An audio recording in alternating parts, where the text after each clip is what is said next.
Bismillahirrahmanirrahim. Alhamdulillahi rabbil alamin wa bihi nasta'in ala umuri dunya waddin. Wassalatu wassalam ala asyrafil anbiya wal mursalin sayyidina wa habibina Muhammadin wa ala alihi wa sahbihi ajma'in. Qala al-musannif al-imam hujjatul Islam Abu Hamid Muhammad bin Muhammad al-Ghazali rahimahullah wa nafa'ana bi ulumihi fid dharain.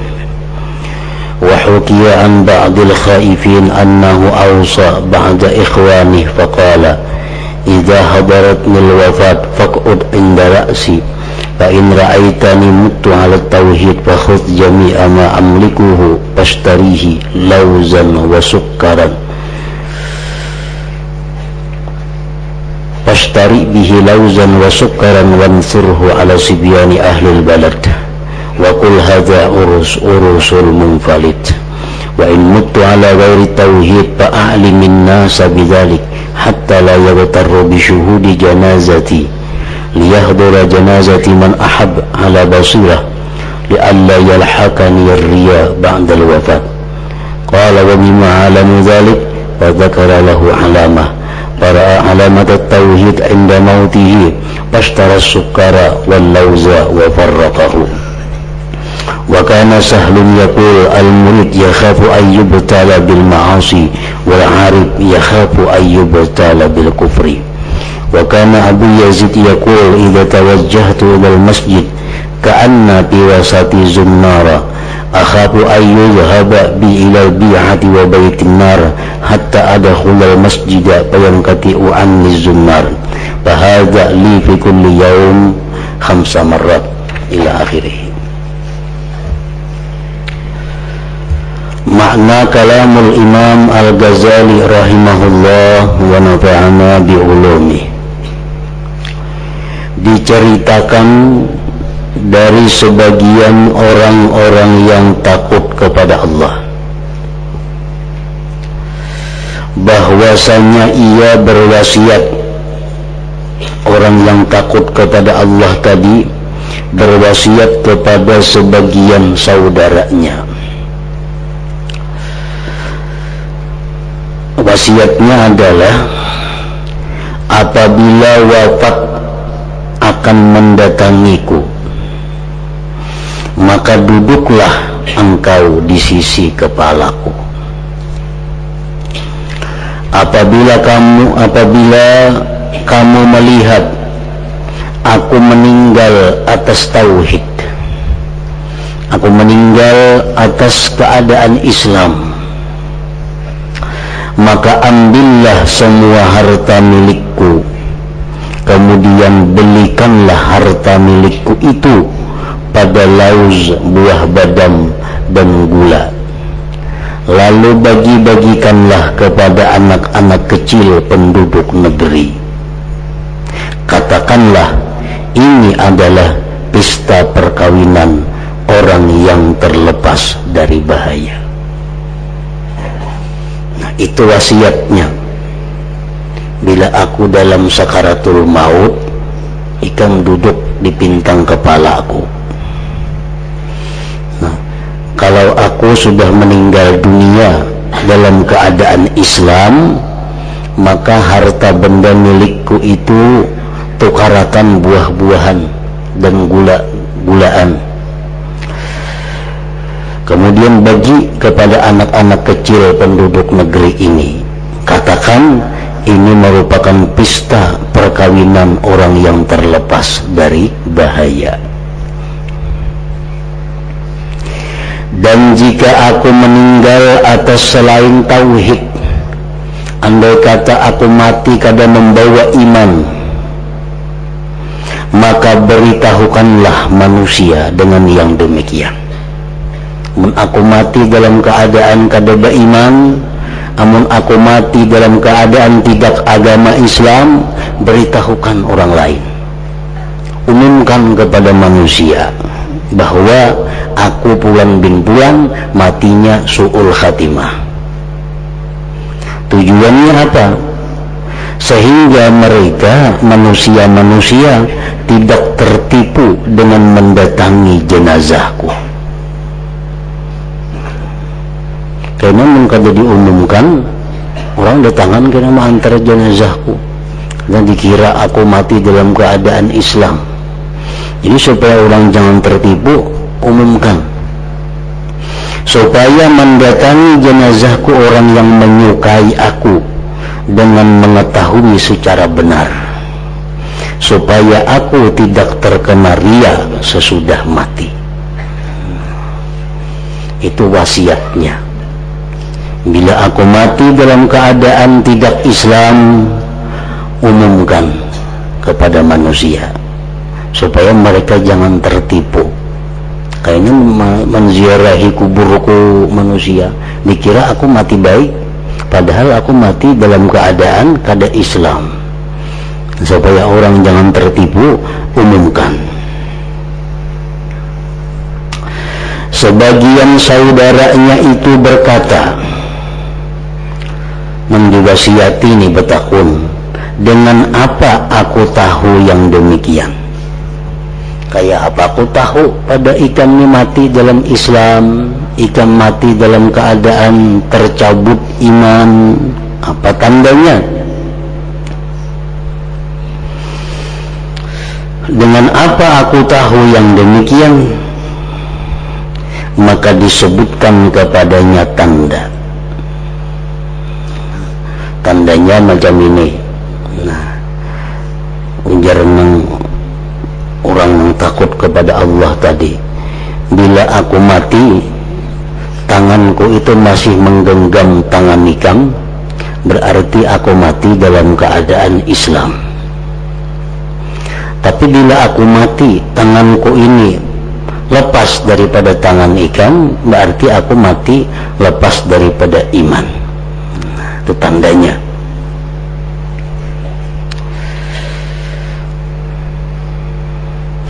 Kemudian sebagian saudaranya itu melihat tanda tauhid ketika meninggal dunia. Begitu meninggal dunia, tangannya masih memegang erat tangan saudaranya. Nah, berarti ini mati dalam keadaan iman. Maka sebagian saudaranya itu membeli gula dan lauz buah badam dan dibagi-bagikannya. Nah, ini merupakan kelanjutan daripada keterangan yang telah lalu daripada Abu Darda radhiyallahu anhu, bahwa barang siapa takut matinya tidak membawa iman, maka dia mati akan membawa iman. Tetapi barang siapa tidak takut matinya, tidak tercabut iman, maka dia matinya akan tercabut imannya. Kita takutan kalau mati itu su'ul khatimah, takutan berarti kita bakal husnul khatimah. Tapi kalau kita kada takutan mati su'ul khatimah, asa merasa sudah husnul khatimah, maka alamat kita mati dalam keadaan su'ul khatimah. Salah satu tanda orang yang takut matinya su'ul khatimah, salah satu tanda orang yang takut matinya su'ul khatimah, dia selalu minta kepada Allah perlindungan dari mati su'ul khatimah itu. Habis sembahyang 5 waktu dia berlindung, ya Allah peliharakan aku dari mati su'ul khatimah. Berarti ini takutan mati su'ul khatimah.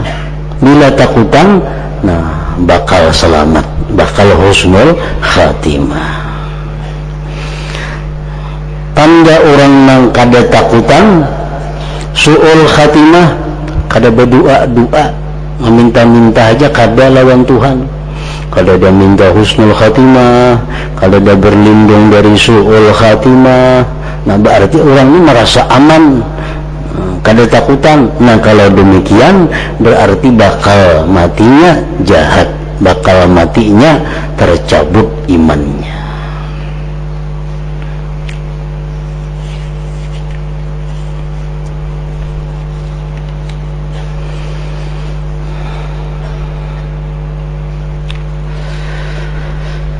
Sahal rahimahullah ta'ala berkata, seorang murid itu takut akan mendapatkan cobaan dengan kemaksiatan.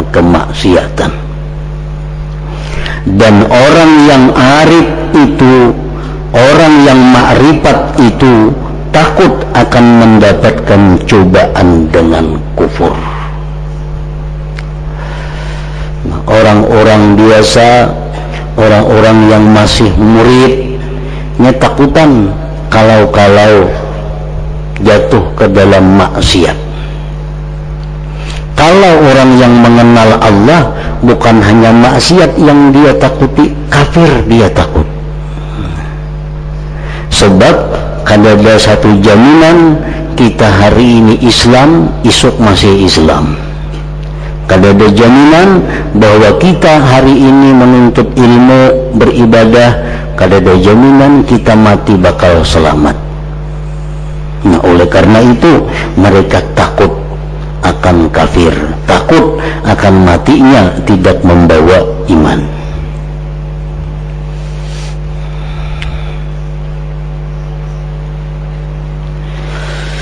Abu Yazid Al-Bastami berkata, Abu Yazid bacaannya, apabila aku berangkat ke masjid untuk sembahyang berjamaah, artinya seolah-olah pada pinggangku ada ikat pinggang. Aku takut diberangkatkan aku ke gereja dan rumah api tempat ibadah orang Majusi. Ujar Sidin, bila aku tuh ke masjid di perjalanan tuh aku takutan kalau aku nih bapaling arah tak ke gereja, takutan kalau hati ini tak ubah hendak ke rumah ibadat orang Majusi, karena kada ada jaminan aman dari itu. Sehingga aku masuk masjid, maka putuslah ikat pinggang itu dariku. Kecuali ke masjid, hanya aku merasa sudah sampai. Nah, selama belum masuk masjid, aku takutan kalau langkah ke masjid kita paling terbalik arah ke gereja, dipalingkan Tuhan. Demikian itu bagiku dalam setiap hari 5 kali. 5 kali ke masjid. Bila tulah ke masjid takutan hati ini kalau langkah ini ada jadi tak ke masjid, nah, dipalingkan Tuhan ke gereja. Nah, itu contoh bagaimana takutnya orang-orang yang makrifat kepada Allah terhadap bolak-baliknya hati kita, terhadap bolak-baliknya hati yang sangat mudah, sangat cepat.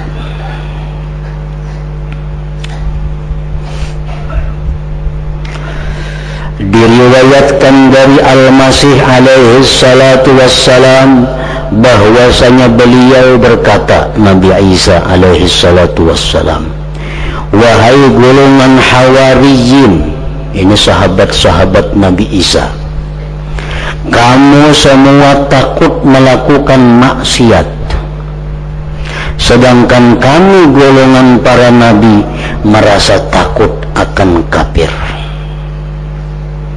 Para nabi itu, para orang arif itu yang ditakutkan mereka itu adalah kafir, bukan hanya maksiat. Karena kalau mati dalam keadaan maksiat masih ada harapan masuk surga. Tapi kalau mati dalam keadaan kafir itu kekal selama-lamanya di dalam api neraka.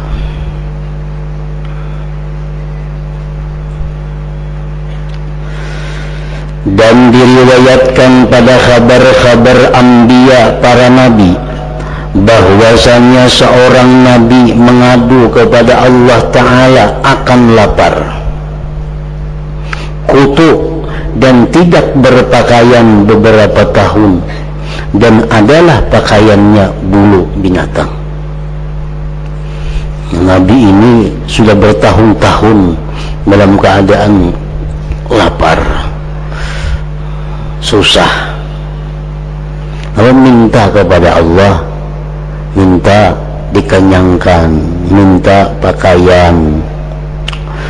Maka Allah Ta'ala mewahyukan kepadanya Nabi, wahai hambaku, apakah kamu tidak senang bahwa aku memelihara hatimu dari kafir denganku? Ikan meminta pakaian, meminta kenyang, menjadi Tuhan. Ikan kada senangkah selama ini hati ikan itu kupelihara daripada kafir, sehingga kamu meminta kepadaku akan dunia? Nikmat yang paling besar yang diberikan Allah kepada manusia itu adalah nikmatul iman, nikmat iman. Kalau sudah dapat nikmat iman itu, kada peduli lagi dengan nikmat yang lainnya. Makanya ada seseorang mengadu kepada Imam Sahal, wahai Imam, malam tadi ulun kehilangan, maling naik ke rumah, habis harta diambil. Ujar Imam Sahal, itu untung ikan, untung kada iman ikan diambilnya. Jika iman ikan diambilnya, nah, maka semuaan itu kada menjadi berarti lagi. Maka Nabi itu mengambil tanah lalu diletakkan di atas kepalanya dan berkata, ya sungguh aku senang wahai Tuhanku, maka peliharakanlah akan aku dari kafir itu.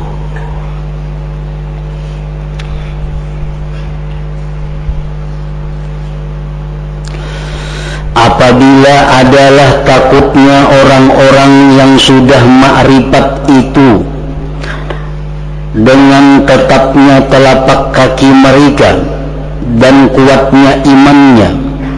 Nabi-nabi itu, orang-orang ma'rifat itu sudah kokoh sebenarnya imannya. Orang-orang ma'rifat itu sudah kuat sebenarnya imannya, tetapi mereka itu masih takut dari su'ul khatimah. Padahal mereka ibadahnya luar biasa, imannya kuat, tidak ada dunia di dalam hati mereka, tetapi mereka sangat takut kalau mati kada membawa iman. Maka bagaimana orang-orang yang lemah tidak takut? Orang yang kada pa ibadat, yang sibuk hanya memikirkan duniawi, kenapa kada takut dengan su'ul khatimah itu? Kenapa kada takut? Orang-orang aulia, ambia, orang ma'rifat yang sudah kuat iman, yang sudah kada ada pikiran dunia, mereka sangat takut dengan tercabut iman waktu menjelang kematian itu.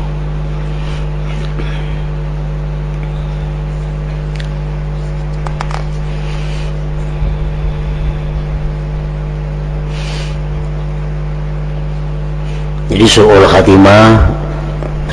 khatimah itu artinya jahat penutup, jahat penutupan. Kalau husnul khatimah itu baik penutupan, akhir hidup ditutup dengan kebaikan. Nah, su'ul khatimah akhir hidup ditutup dengan kejahatan. Su'ul khatimah ini ada yang sifatnya kabir, besar, seperti mati kada membawa iman sama sekali, dan itu bukan sedikit, banyak yang demikian. Makanya para anbiya aulia tadi takutan. Ada su'ul khatimah sagir nang halus, su'ul khatimah juga mati membawa iman tetapi dalam keadaan mencintai dunia. Nah, mati dalam keadaan cinta kepada dunia, itu disebut su'ul khatimah juga. Sama su'ul khatimah, cuma yang pertama tadi kekal dalam neraka, yang kedua ini kada kekal dalam neraka.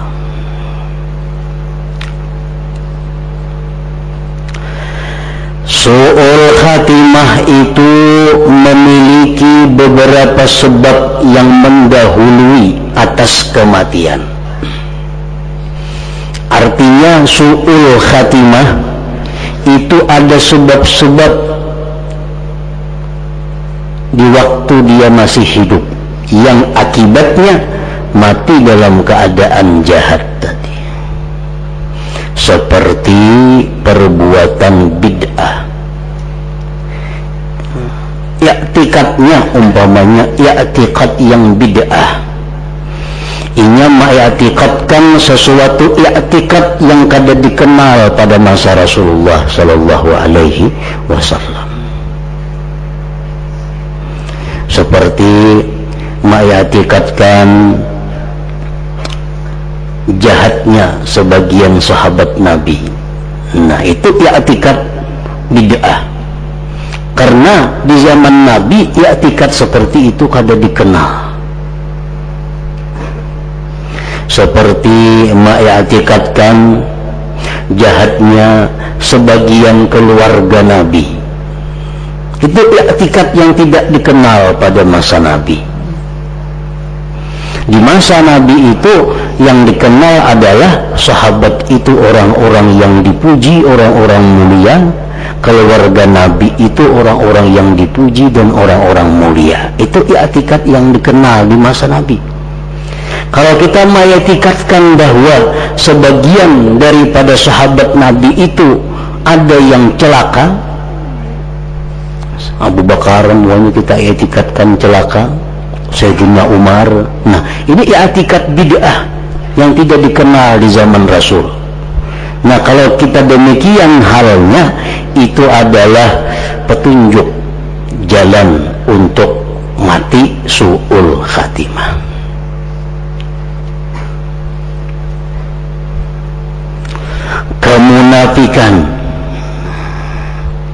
Kemunafikan, sifat-sifat munafik yang ada di dalam dirinya, itu akan membawa kepada su'ul khatimah. Takabbur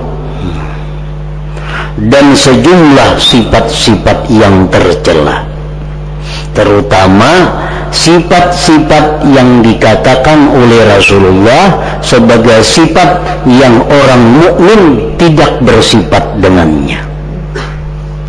Kita nih bersifat dengan sifat yang ujar Nabi orang beriman kada mau bersifat itu. Nah, kalau kita bersifat itu alamat bahwa kita su'ul khatimah.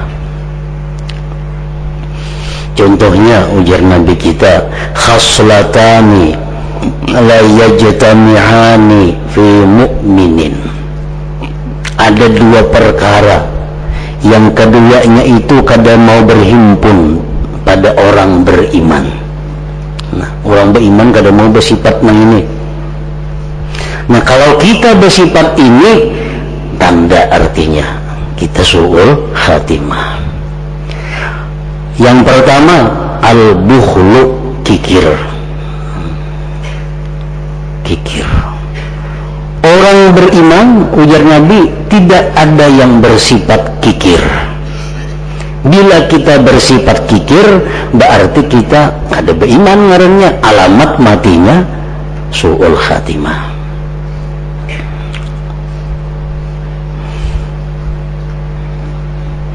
Pengertian bakhil di sini adalah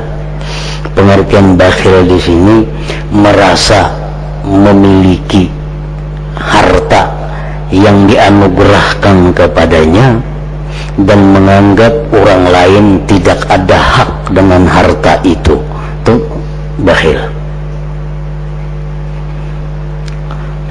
Kita memiliki harta banyak, kalau kita merasa itu adalah harta milik kita, orang lain tidak ada punya hak dengan harta milikku ini. Nah, bila sifat itu ada di dalam hati kita, itu mengarah alamat bahwa kita mati dalam keadaan kada baik.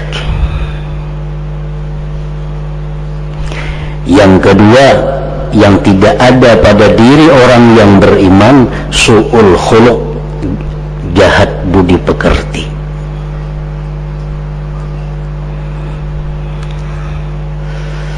Jahat budi pekerti itu macam-macam.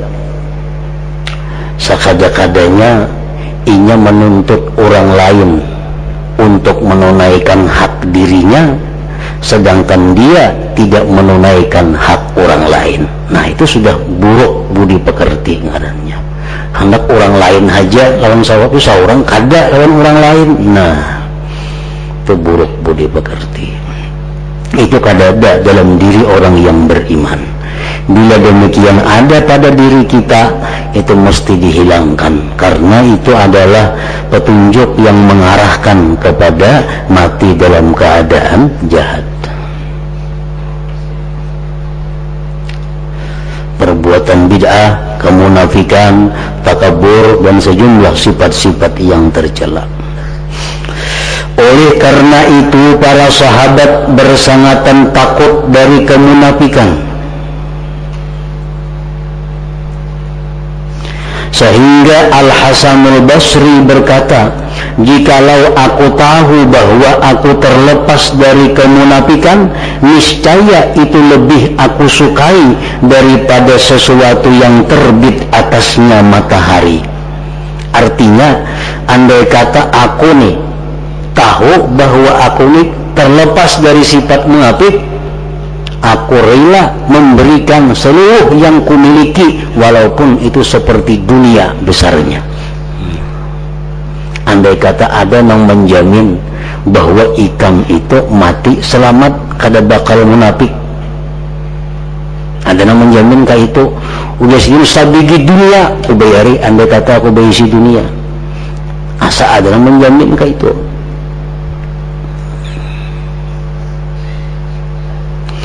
Niscaya itu lebih aku sukai daripada sesuatu yang terbit atasnya matahari.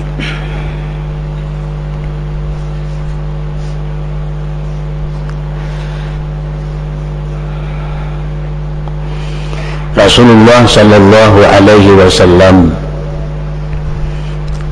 memberikan petunjuk kepada kita agar kita selamat daripada munafik.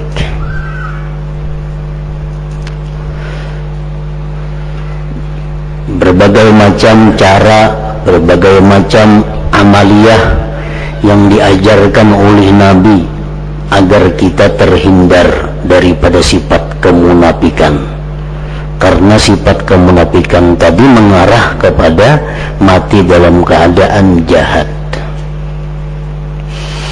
Antara lain beliau mengajarkan kepada kita doa, ini yang paling inting, doa. Berapa kali sehari kita berdoa, terserah kita. Nabi kadang menentukan banyaknya dan waktunya. Allahumma tahhir qalbi minan nifaq. Allahumma tahhir qalbi minan nifaq. Ya Allah, sucikan hatiku dari sifat munafik. Wa amali minar riya, sucikan amalku daripada riya. Wa lisani minal kadzib, sucikan lisanku daripada dusta. Wa aini minal khiyanat, sucikan mataku daripada khianat. Fa innaka ta'lamu kha'inatal a'yun wa ma tuhfis sudur. Nah, itu doa supaya terhindar dari kemunafikan. Kada disebutkan Nabi berapa kita membaca tasarah, artinya sesuai keperluan kita, sesuai dengan takutnya kita.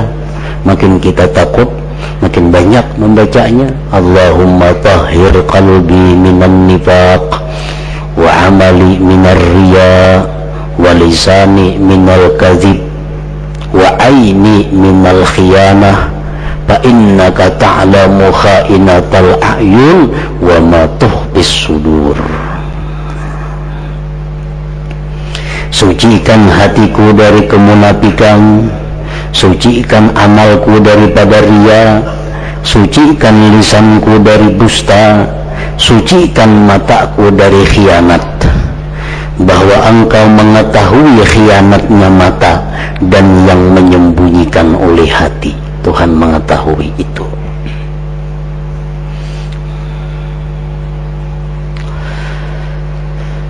Yang kedua, Rasulullah sallallahu alaihi wasallam bersabda, "Man shalla fi masjidi arba'ina salatan la tafutuhu salatun kutibat lahu bara'atun minan nar wa bara'atun minal azab wa bari'a minan nifaq."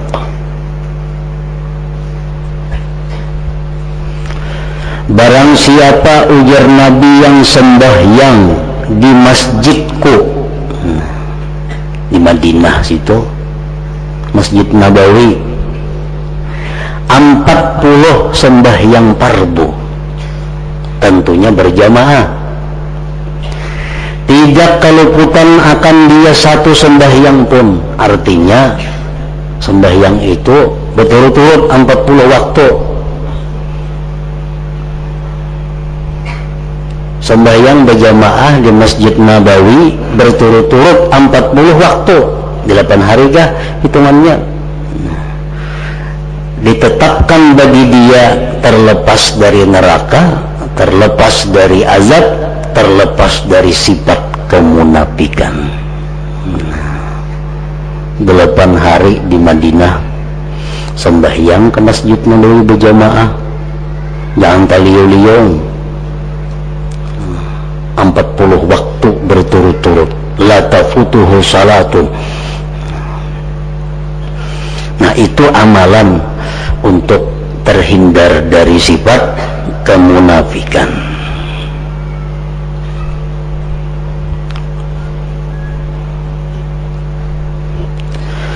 Yang ketiga, tadi bila ada orang berduit maka. Yang ketiga, ujar Nabi, man shalla lillah arba'ina yawman fi jama'atin yudrikut takbiratal ula. Nah, ini siapa aja kawa? Siapa sembahyang karena Allah 40 hari. Nah, 40 hari maka ada bungkus bang. Kalau 40 hari, jadi 40 waktu. Ini 40 hari berjamaah.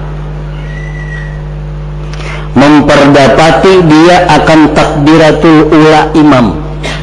Artinya waktu imam Allahu Akbar mulai sembahyang, ini sudah ada di belakang imam. Ini sudah ada di belakang imam. 40 hari berturut-turut kada taliyong, kutiba lahu bara'atani, ditetapkan bagi dia 2 keselamatan. Bara'atun minan nar wa bara'atun minan nifaq. Selamat daripada neraka, selamat daripada sifat kemunafikan. Jadi kalau kita sudah pernah melakukan yang pertama, melakukan yang kedua, melakukan yang ketiga ini, nah tinggal lagi kita minta kepada Allah satu, supaya diterima. Yang kedua, kita minta kepada Allah supaya amal itu terpelihara sampai kita mati. Ya, banyak amal kita diterima oleh Tuhan, cuma kada sampai kita mati amalnya habis. Kenapa maka habis amalnya? Dikisah-kisahkan dengan tujuan hanya sekedar sekedar ria, sekedar bahaharatan. Aku sembahyang di Madinah tiap kali umrah pasti 40 itu kugawi. Nah, niat hatinya kada napa-napa, hanya sekadar berkisah wara. Nah, itu menggugurkan. Walaupun diterima Tuhan sudah asalnya, tapi karena dikisah-kisahkannya, diria-riakannya, dikhawatirkan itu gugur.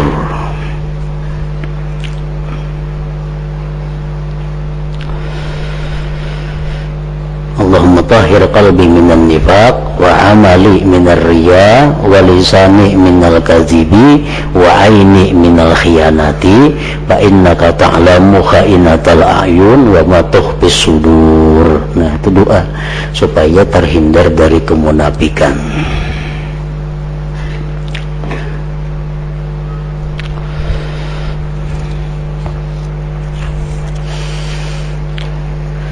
Mereka para ulama, para sahabat tadi tidak menghendaki dengan kemunafikan itu lawan pokok iman, aslul iman. Mereka kadang menghendaki arti munafik itu lawan daripada iman. Ya, ada munafik itu munafik orang yang pura-pura masuk Islam tapi di hatinya kafir. Nah, itu lain lagi, itu sudah kafir nyata itu. Orang hendak kawin agama Kristen, jebiniannya kada kawin lah kada Islam, Islamnya supaya diterima orang, itu munafik ngarannya. Itu sudah kada masuk, itu sudah nyata. Ada menampakkan keimanan tapi di hatinya masih tersimpan kafir. Nah, itu sudah nyata munafik. Sedangkan dimaksud dengan munafik yang kita tadi, maksudnya adalah akan tetapi yang dimaksudkan dengan yang munafik itu adalah sesuatu yang berkumpul dengan pokok iman. Orang ini ada iman cuma ada munafiknya. Maka orang itu menjadi orang yang muslim yang munafik. Nah, kalau muslim yang munafik ini, itu yang ditakutkan tadi. Kalau munafik murni itu sudah nyata. Kita jadi orang muslim tapi munafik, itu yang mereka khawatirkan, karena itu mengarah kepada mati dalam keadaan jahat. Tanda-tanda munafik itu banyak. Rasulullah sallallahu alaihi wasallam telah bersabda, arba'un man kunna fihi fahuwa munafiqun khalisun wa in shalla wa sama wa za'ama annahu muslim wa in kanat fihi khaslatun minhunna fa fihi syu'batun minan nifaq hatta yada'aha man idza haddatsa kadzaba wa idza wa'ada akhlafa wa idza tumina khana wa idza khasama fajara wa bilabzin akhar wa idza ahada ghadara. Artinya 4 perkara, barang siapa yang 4 perkara itu ada padanya, maka ia seseorang munafik murni. Sekalipun ia salat, berpuasa, dan mengaku dirinya seorang muslim, sekalipun orangnya penyembahyang, pemuasa, sekalipun, tapi 4 perkara ini ada padanya, maka dia orang muslim yang munafik.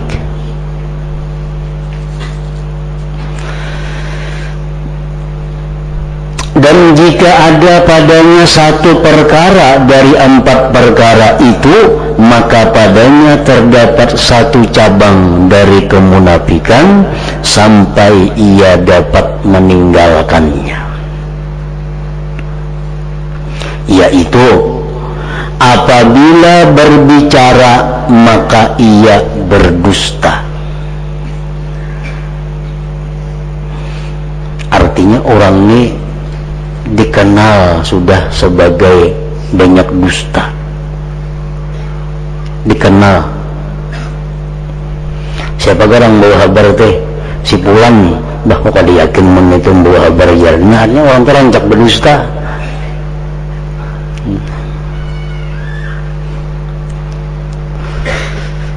Apabila berbicara maka ia berdusta. Bukan setiap kali inya berpandir dusta, ada. Artinya orang itu kebanyakan berdusta sudah, sehingga orang jadi menganggap inya itu kada kawa dipercayai. Apabila ia berjanji maka ia mengingkari. Amunnya berjanji kada kawa dipegang, kada kawa dipegang janjinya. Banyak itu manusia janji itu kada kawa dipegangi, jadi isuk 10% ini kita percaya, banyak kadanya. Apabila ia berjanji maka ia mengingkari. Apabila diamanati, diberi amanah maka ia berkhianat. Dan apabila ia bermusuhan maka ia melampau batas. Melampau batas artinya orang madahakan doh ikan bunga, kita jawab ikan bunga, kita kata berdosa, kita menjawab ampuninya, dan itu adil. Tapi kalau kita melampau batas, ikan bunga lagi, nah bertambah lagi ini tuh, itu melampau batas ngarannya.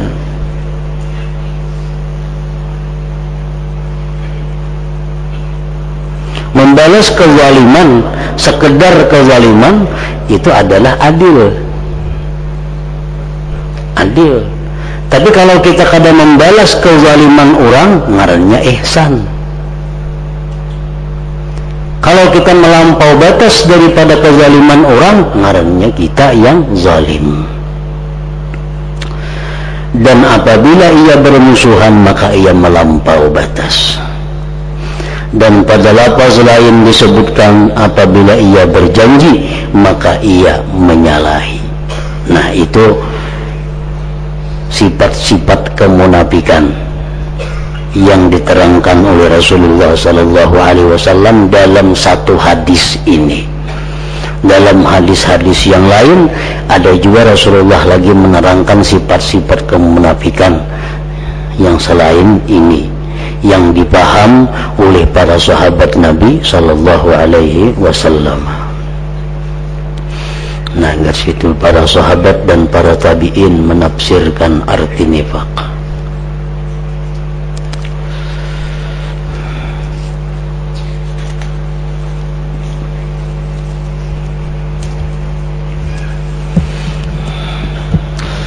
Afdalul dzikri fa'lam annahu la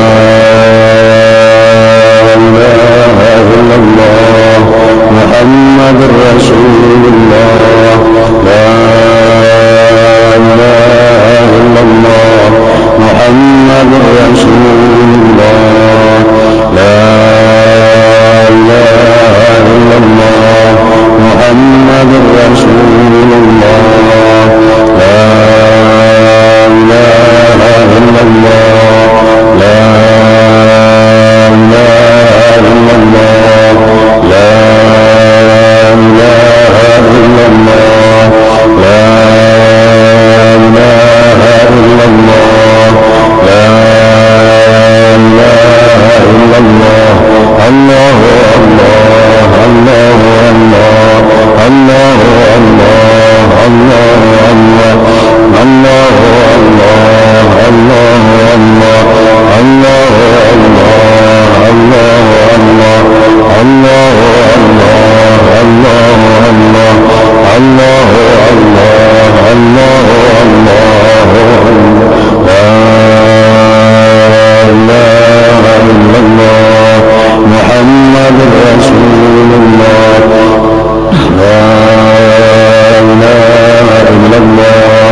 Rasulullah, la ilaha